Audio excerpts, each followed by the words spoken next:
আজি আমি আলোচনা কৰিবলৈ লৈছোঁ লসাগু আৰু গসাগু। লসাগু মানে হৈছে লঘিষ্ঠ সাধাৰণ গুণিতক আৰু গসাগু মানে হৈছে গৰিষ্ঠ সাধাৰণ উৎপাদক। আমি এটা উদাহৰণ চাই লওঁ আহক। 2 মৌলিক উৎপাদিকৰণ পদ্ধতিয়ে ভাঙিলে হ'ব 2 × 1। তেনেদৰে 6 ভাঙিলে হ'ব 3 × 2 × 1 = 6।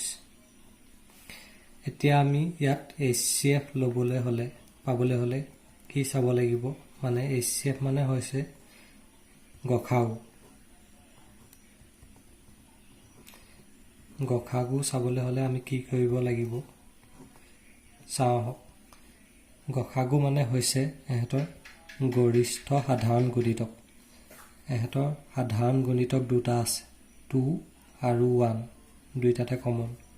2, 2, 1, 1, 2, 1, কিন্তু ইয়াত আমাক কৈছে গৰিষ্ঠ সাধাৰণ উৎপাদক।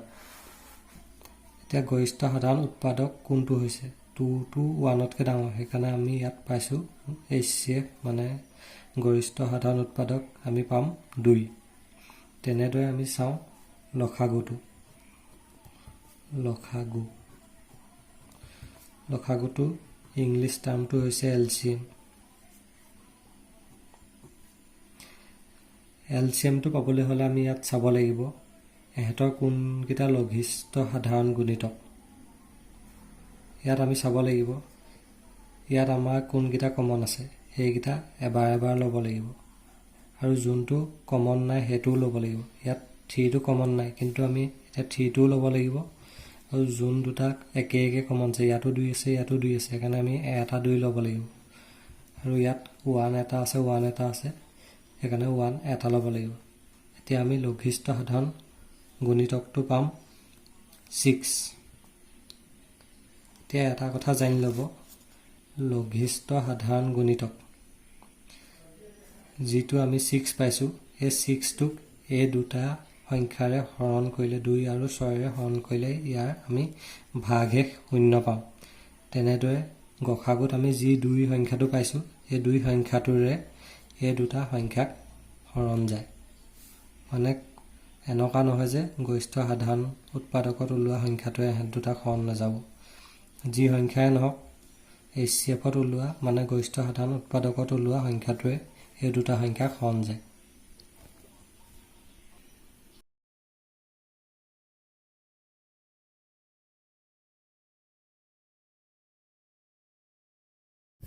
আমি এটা কুৱেশ্যন চাই লওঁ।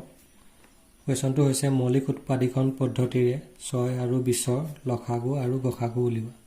এতিয়া আমি ঢেৰ পদ্ধতি আছে, ইয়াত আমি এতিয়া মৌলিক উৎপাদিকৰণ পদ্ধতিটোহে চাম।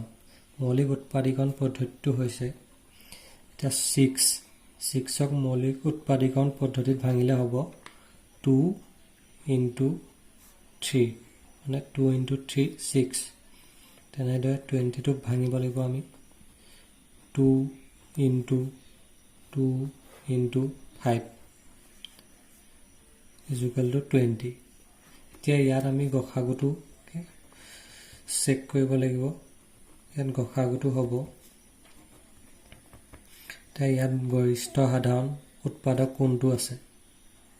ইয়াত গৰিষ্ঠ সাধাৰণ উৎপাদক বুলিবলৈ এটাই আছে, 2। এতিয়া ইয়াত বেলেগ সৰু বুলিবলৈ নাই, সেইকাৰণে আমি ইয়াত গৰিষ্ঠ সাধাৰণ উৎপাদক এটাই আছে, সেইকাৰণে সেইটো হৈছে 2। তেনেদৰে আমি লসাগুটো চাব লাগিব।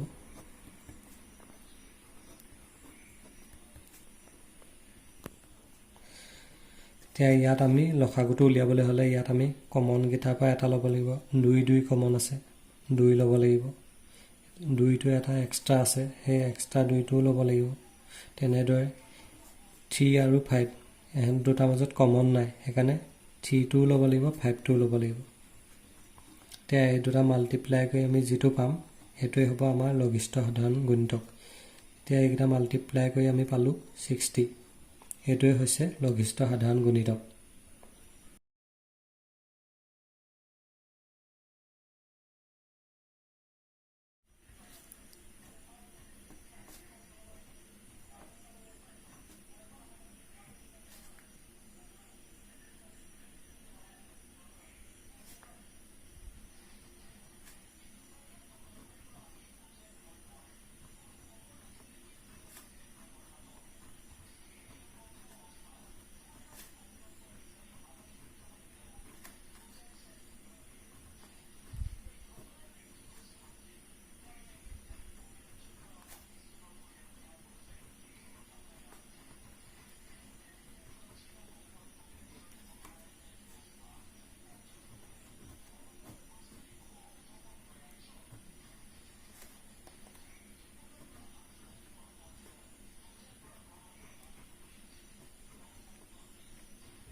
গসাগু আৰু লসাগু সংজ্ঞাটো হৈছে এনেধৰণৰ: সংখ্যা দুটাত থকা প্ৰতিটো সাধাৰণ মৌলিক উৎপাদকৰ ক্ষুদ্ৰতম ঘাতৰ গুণফল।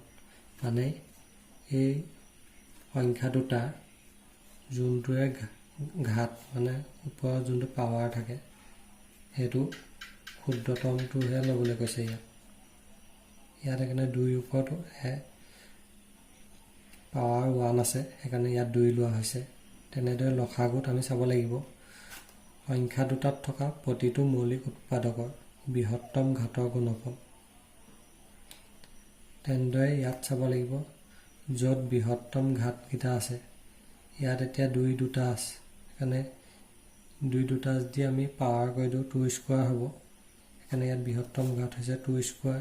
ইয়াত 3 আৰু 5 এবাৰহে আছে, সেইকাৰণে এই দুইটাই বৃহত্তম হৈছে নিজৰ কাৰণে, সেইকাৰণে 3 আৰু 5 লোৱা হ'ল। এহেঁতিয়া বৃহত্তম ঘাতৰ হৈছে, সেইকাৰণে লসাগুত বৃহত্তম ঘাতৰ গুণফল লোৱা হৈছে।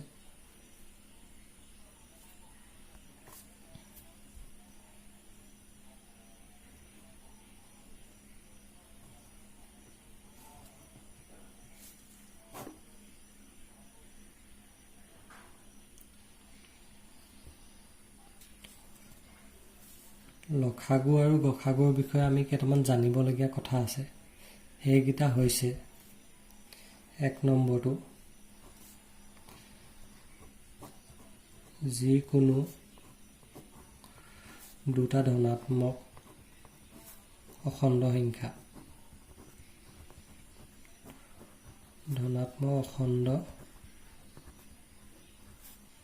সংখ্যা A, B। যিকোনো দুটা ধনাত্মক অখণ্ড সংখ্যা আমি ল'ব লাগিব A আৰু B। এই অখণ্ড সংখ্যা দুটা লসাগু আৰু গসাগুৰ পূৰণ সেই সংখ্যা দুটাৰ পূৰণফলৰ সমান। সেইটো আমি এটা ফৰ্মুলা আছে, সেই ফৰ্মুলাটো মই লিখি দিছোঁ।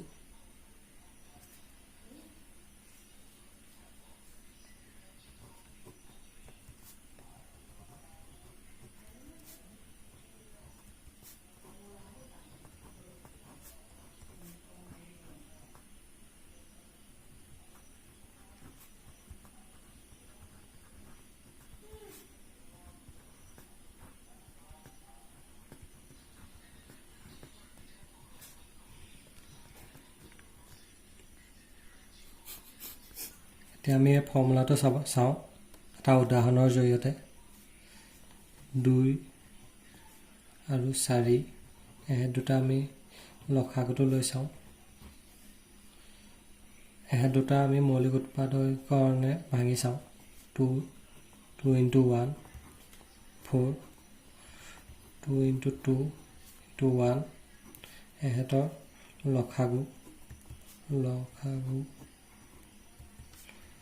লসাগু হ'ব 2 2 কমন আছে, এটা ল'ব লাগিব। ইয়াত 2টো এইটো এক্সট্ৰা আছে, সেইটো ল'ব লাগিব। × 1 = 4। তেনেদৰে এই গসাগুটো হৈছে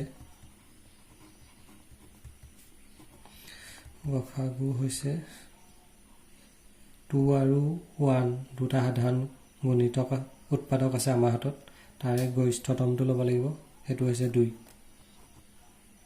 এতিয়া ইয়াত আমি জনামতে ফৰ্মুলাটোত দিয়া আছে A, B সংখ্যাৰ লসাগু আৰু গসাগু। এই দুটাৰ লসাগু হৈছে 4 × গসাগু হৈছে 2 আৰু সংখ্যা দুটাও হৈছে 4 × 2। দুইটা এতিয়া সমান হ'ল 8 = 8। এই ফৰ্মুলাটোৰ জৰিয়তে আমি এইটোৱে বুজি পাওঁ যে কোনো দুটা সংখ্যাৰ লসাগু পূৰণ গসাগু = সংখ্যা দুটাৰ পূৰণফলৰ সমান। এতিয়া আমি ছেকেণ্ড ইম্পৰ্টেণ্ট কথাটো জানো আহক।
কৈ যাওঁ।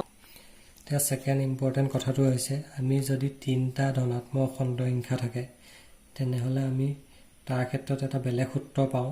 সেই সূত্ৰটো হৈছে LCM PQR = PQR P into Q into R into HCF PQR divided by HCF PQ into HCF QR into HCF PR। এতিয়া আমি আগৰ ফৰ্মুলাটোত যেনেকৈ দুটা অখণ্ড সংখ্যাৰ ক্ষেত্ৰত লসাগু ইনটু গসাগু ইজুকেলটো সংখ্যা দুটাৰ পূৰণফলৰ লগত সমান পাইছিলোঁ, ঠিক তেনেদৰে 3টা ধনাত্মক অখণ্ড সংখ্যাৰ ক্ষেত্ৰত কিন্তু সেইটো নহয়।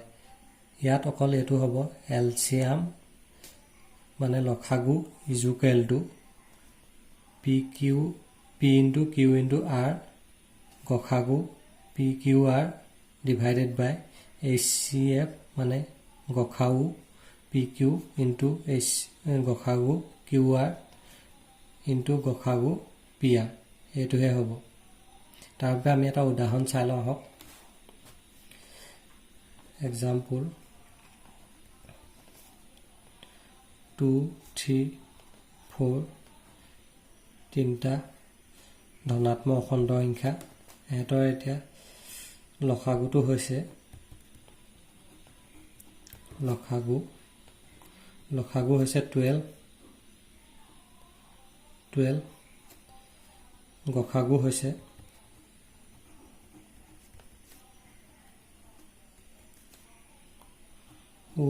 1। এতিয়া ইয়াৰ পৰা আমি ইয়াৰ ৰাইট হেণ্ড ছাইডটো আপোনালোকক প্ৰুফ কৰি দেখাইছোঁ। এই কুৱেশ্যনটোৰ ৰাইট হেণ্ড ছাইডটো আমি প্ৰুফ কৰি দেখাইছোঁ।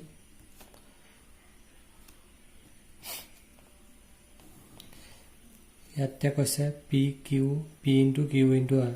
P হৈছে 2, Q হৈছে 3, তাৰপিছত R হৈছে 4, তাৰপিছত ইনটু HCF PQR।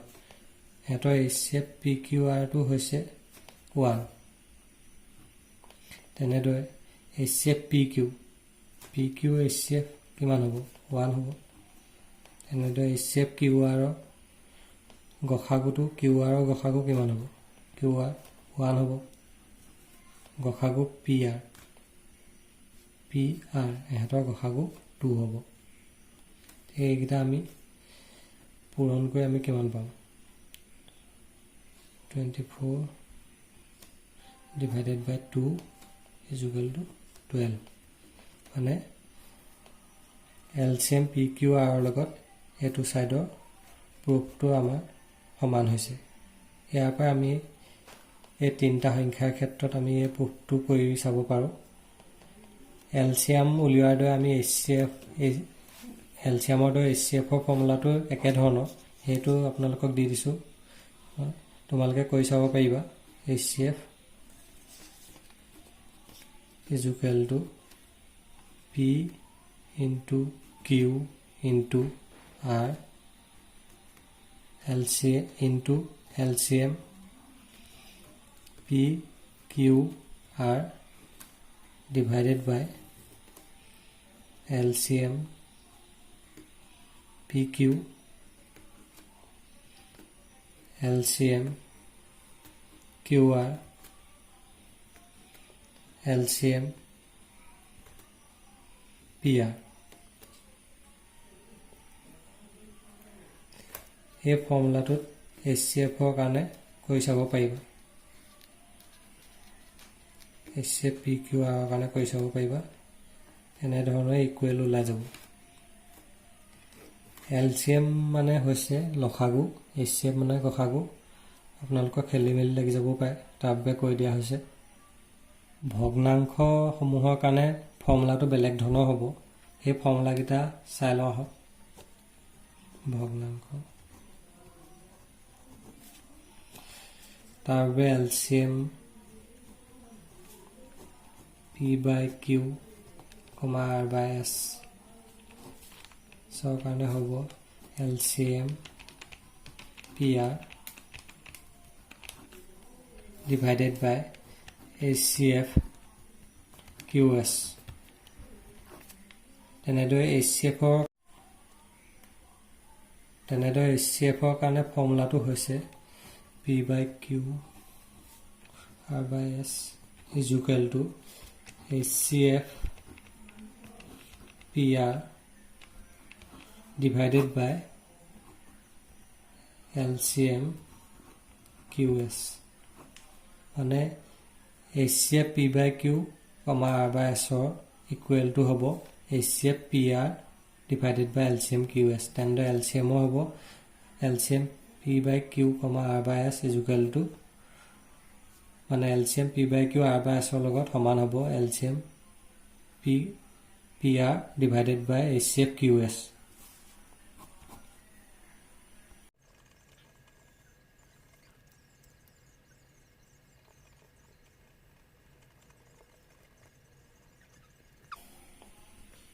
আমি এতিয়া এটা কুৱেশ্যন চাই লওঁ কুৱেশ্যনটো দিয়া আছে গসাগু 306,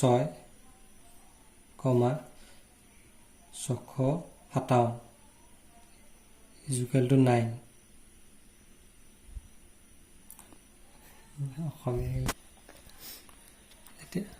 আমি এতিয়া এটা কুৱেশ্যন চাই লওঁ দিয়া আছে গসাগু 306, 657 is equal to 9 এতিয়া লসাগুটো উলিয়াব লাগে তাৰ বাবে আমি আগৰ এটা ইকুৱেশ্যন ইউজ কৰিব লাগিব সেই ইকুৱেশ্যনটো হৈছে লসাগু AB ইনটু গসাগু AB is equal to A into B এই ফৰ্মুলাটোত আমি সেইকেইটা বহাই আমি লসাগুটো উলিয়াব লাগিব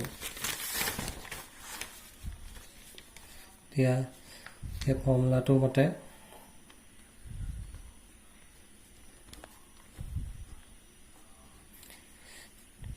306 into 657 is equal to 9 গসাগু 9 into লসাগু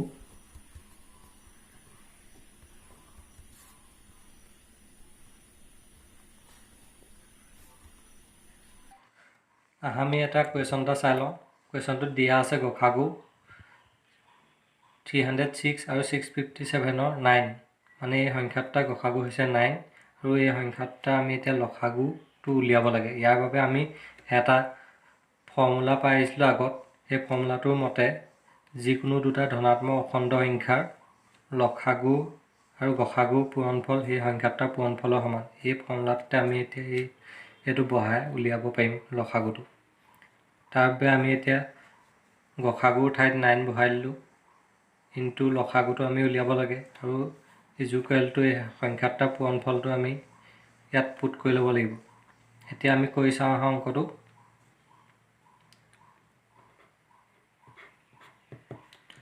লসাগু ইকুৱেলটো 306 into 657 divided by 9 গসাগুটো এইফালে গুচি আহিলে সংখ্যাটাৰ ফালে কাৰণে ডিভাইড হৈ গ'ল এতিয়া আমি এইকেইটা কটাকটি কৰি পাওঁ 9 306ক ডিভাইড যাব 34 বাৰ দিব লাগিব এতিয়া আমি 34 into 657 কৰিলে যিটো পাম সেইটোৱে হৈছে আমাৰ লসাগু একটা ইনটু কৰি আমি পাম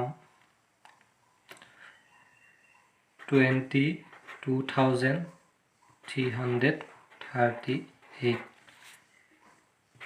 আনসাৰ আমাৰ লসাগুটো হৈছে 22,338 এইটোৱে হৈছে আনসাৰ এই ফৰ্মুলাটোত বহাই আমি এনেদৰে এই কুৱেশ্যনটো সলভ কৰিলোঁ